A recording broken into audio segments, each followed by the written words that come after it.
ဒီမှာငါတို့လောလောဆယ်နေရမယ်အိမ်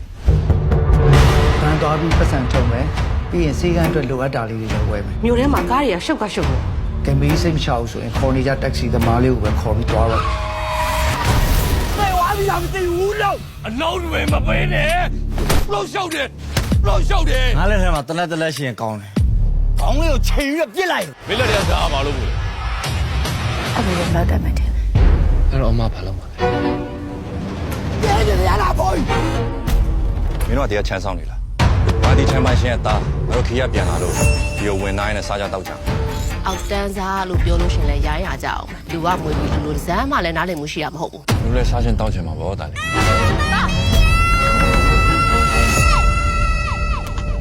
ဘာမှမနေရနဲ့ကျမကိုယ်တိုင်ပြန်ပို့ပေးပါမယ်နော်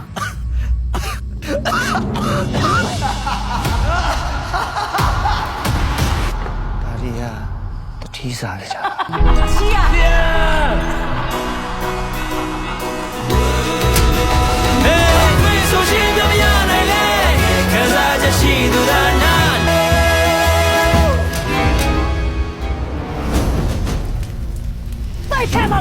တိုက်ထဲမှာခလေးရှိနေရ။အာကုသို့အလုပ်တွေပဲလုပ်နေ။ဒီအဖိုးရောငါတက်ပဲ။တကြ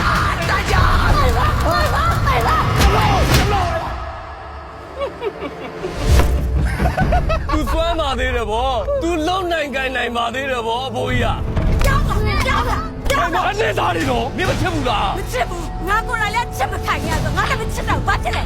ငါဘာတောင်းမကြတဲ့တောင်းမယ် ဘာတော့တော့ကြောက်တာဒီဘာလို့ကျန်တယ်ပြောကြိုင်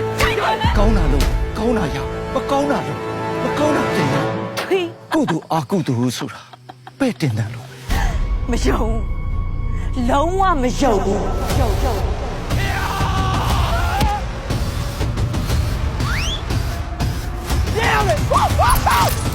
လင်လောက်တဲ့လူရောမောင်လောက်တဲ့အကောင်ရောတကားမှအတော့မကြောက်